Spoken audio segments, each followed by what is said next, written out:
क्या बंकिम बाबू ने यह कल्पना की थी, उस महाकवि ने यह कल्पना की थी कि देश इतने टुकड़ों में बंट जाएगा? पार्टीशन से ज्यादा।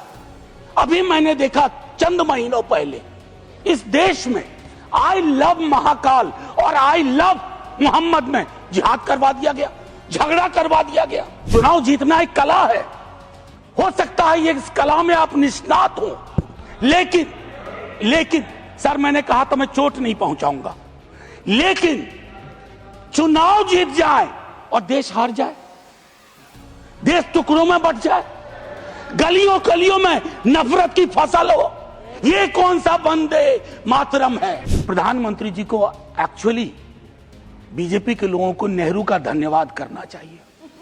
वो पॉलिटिकल लाइफ जैकेट की तरह इस्तेमाल किए जाते हैं। Nehru ji political life jacket. इसलिए कल सदन में एक नेता ने कहा, मैं आज यहां दोहराता हूं, एक दिन तय करिए और तय करिए कि मुकदमा हो। आप भी जिरह करिए, हम भी जिरह करें। Honourable professor Manoj Kumar Jha. शुक्रिया माननीय उपसभापति महोदय। सदन का जिन किसी ने इस पर चर्चा की कोशिश शुरुआत की, इस आइडिया को भी सलाम प्रणाम। एक चीज शुरुआत में कहना चाहता हूं, हरिवंश राय बच्चन जी की आत्मकथा का एक खंड है पहला, जिसका शीर्षक है क्या भूलूं क्या याद करूं। तो मेरे लिए यह अवसर 150वीं वर्षगांठ या सालगिरह इस खूबसूरत गीत का एक अवसर भी है आकलन करने का। माननीय वाइस चेयरमैन साहब, यह बिला वजह नहीं है कि वर्षगांठ में एक शब्द है गांठ और सालगिरह में एक शब्द है गिरह। तो ये गिरह और गांठ को समझे बगैर 150वीं साल का उत्सव मैं समझता हूं आधा अधूरा होगा, बेईमानी होगी हम सबके बिहाफ पे। मैं क्रमशः कुछ बातें आपके समक्ष रखूंगा, कोशिश करूंगा कि मेरी बातों से किसी को कष्ट ना हो।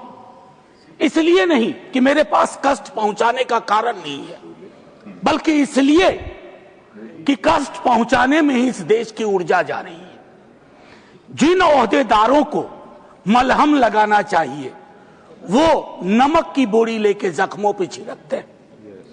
तो इस परिपाटी को बंद करने की चेष्टा होनी चाहिए। मुझे स्मरण है कि कई साथियों से जब बात होती है, सत्ता पक्ष के भी हैं, वो भी ऐसा ही विचार रखते हैं।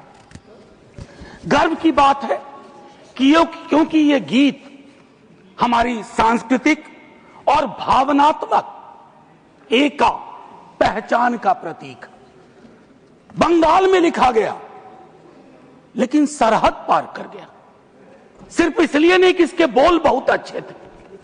इस गीत के स्पिरिट को देखिए, इस गीत का स्पिरिट बंगाल से पंजाब पहुंचता है, जहां इसको जानने वाले लोग नहीं थे, इसके शब्दार्थ को, भावार्थ को समझ रहे थे। इसलिए मैं कह रहा हूं कि विविधताओं के बावजूद बहुलवादी संस्कृति इस देश का हिस्सा रही है। हम ऐसे ही पले बढ़े हैं। कोई नुक्कड़, कोई गली, कोई गांव नहीं है जहां हमने हिंदू, मुसलमान, सिख, ईसाई, नास्तिक ना देखे हों। आजादी की लड़ाई में सबका योगदान, हिंदू, मुसलमान, सिख, ईसाई और नास्तिक भी। अपने जीवन के एक बड़े हिस्से में मैं भी नास्तिक, जब मैंने भगत सिंह को पढ़ा, मैं नास्तिक क्यों, तो मुझे गर्व होता था कि भगत सिंह वाली परंपरा। एक चीज मैं इससे पहले कि कहूं, एक महत्वपूर्ण चीज कहना चाहता हूं। मैं इस सदन में जितनी बार बोला हूं, नेहरू जी जरूर यहां चर्चा में आते हैं। जवाहरलाल नेहरू। सर, मैं कांग्रेस का नहीं हूं, लेकिन अपने को नेहरूवादी मानता हूं, गांधीवादी मानता हूं, अंबेडकरवादी मानता हूं और परस्पर विरोध नहीं है। इनका तब के वक्त में विरोध था, लेकिन मैं आज कह रहा हूं अगर कोई ऐसी व्यवस्था हो कि ये पृथ्वी पे आएंगे ना तो एक मोर्चा बना लेंगे एक साथ मिलकर। आज की हकीकत के संदर्भ में मैं क्यों कह रहा हूं, एक छोटी चिट्ठी, आजकल चिट्ठियां पढ़ी जा रही हैं सर, लेकिन चिट्ठियां पढ़ने में लोग थोड़ी बेईमानी कर रहे हैं। सेमीकोलन के बाद का हिस्सा पढ़ते हैं, पूरा पत्र नहीं पढ़ते हैं। अमृता शेरगिल जी जवाहरलाल नेहरू जी को लिख रही हैं, यह है नवंबर 6, 1937। सर गौर कीजिएगा, बहुत प्यारी खूबसूरत चिट्ठी है। यह चिट्ठी कहती है, उनकी किताब मिली थी आत्मकथा, यह चिट्ठी कहती है, my dear Jawahar, as a rule I dislike biographies and autobiographies, they ring false, pomposity or exhibitionism. But I think I like yours. You are able to discard your hello. You are capable of saying, when I saw the sea for the first time, when others would say, when the sea saw me for the first time. Sir आजकल ऐसे लोग बहुत तरक्की कर रहे हैं जो ये कहते हैं कि समंदर ने आज मुझको पहली बार देखा, ये नहीं कि मैंने समंदर को पहली बार देखा। ये एक महत्वपूर्ण चीज है सर। ध्रुवीकरण आज के हमारे जीवन का हिस्सा बन गया। क्या बंकिम बाबू ने यह कल्पना की थी, उस महाकवि ने यह कल्पना की थी कि देश इतने टुकड़ों में बंट जाएगा? पार्टीशन से ज्यादा, पार्टीशन से ज्यादा। अभी मैंने देखा चंद महीनों पहले इस देश में आई लव महाकाल और आई लव मोहम्मद में जिहाद करवा दिया गया, झगड़ा करवा दिया गया। I can love every God simultaneously, yet I want to remain in peace, in prosperity, seeking justice and getting it. ये रवायत क्यों खत्म हो रही है सर? ये केन प्रकारेण चुनाव जीत जाए, मैं बधाई देता हूं। चुनाव जीतना एक कला है, हो सकता है ये इस कला में आप निष्णात हो, लेकिन सर मैंने कहा तो मैं चोट नहीं पहुंचाऊंगा, लेकिन चुनाव जीत जाए और देश हार जाए, देश टुकड़ों में बंट जाए, गलियों गलियों में नफरत की फसल हो, ये कौन सा वंदे मातरम है? ये कौन सा वंदे मातरम है? मैं सिर्फ ये कहना चाहता हूं, चुनाव जीतने की कई पद्धतियां हैं, कुछ पब्लिक को पता है, कुछ अभी नहीं पता है, आने वाले दिनों में पता चल जाएगा, क्योंकि इस मुल्क में कोई सीक्रेट बहुत दिन छुपता नहीं है।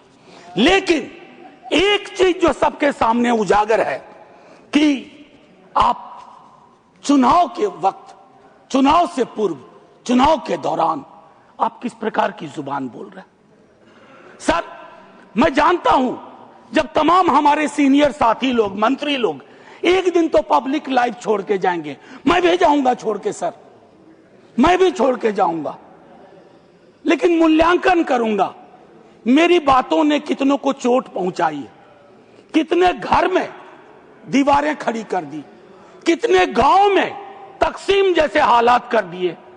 मैं वंदे मातरम के माध्यम से कश्मीर पे बोलूंगा, शाम में मेरी ट्रोलिंग हो जाएगी, मैं नहीं बोलूं क्या? चुप हो जाऊं भय से, डर से? सर 1 मिनट का वक्त दीजिए, मैं ज्यादा वक्त, मेरे दूसरे स्पीकर हैं वो बोलेंगे, बस मुझको 1 मिनट का वक्त दीजिए, मेरी बातें अधूरी रह गई हैं।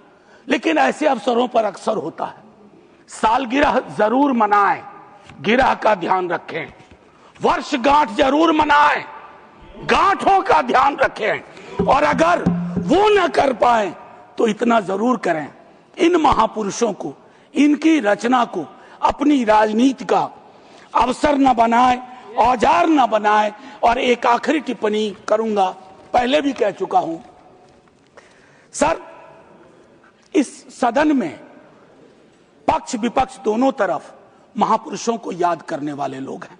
सर 30 सेकंड और दे दीजिए, न जाने उस कुर्सी में क्या है जो बैठता है, जो बैठते हैं। सर बस 30 सेकंड दे दीजिए, मैं 30 सेकंड मांग रहा हूं। प्लीज मैं सिर्फ इतना कहना चाहता हूं, मैंने पहले भी कहा, प्रधानमंत्री जी को एक्चुअली बीजेपी के लोगों को नेहरू का धन्यवाद करना चाहिए। वो पॉलिटिकल लाइफ जैकेट की तरह इस्तेमाल किए जाते हैं। Nehru ji political life jacket.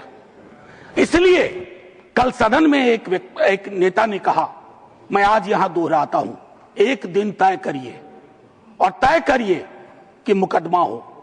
आप भी जिरह करिए, हम भी जिरह करें। मैं इतिहास का छात्र हूं, दिल्ली आया था एमए हिस्ट्री करने, धारा थोड़ी बदल गई, लेकिन आज भी इतिहास को संदर्भ में देखता हूं। 1937, 1905, 1915 की बातें पढ़ूंगा तो पूरा पैराग्राफ पढ़ूंगा, सेमीकोलन के बाद नहीं पढ़ूंगा। और मेरा इतिहास बोध 14 से पहले का है, 14 के बाद का नहीं है। जय हिंद, वंदे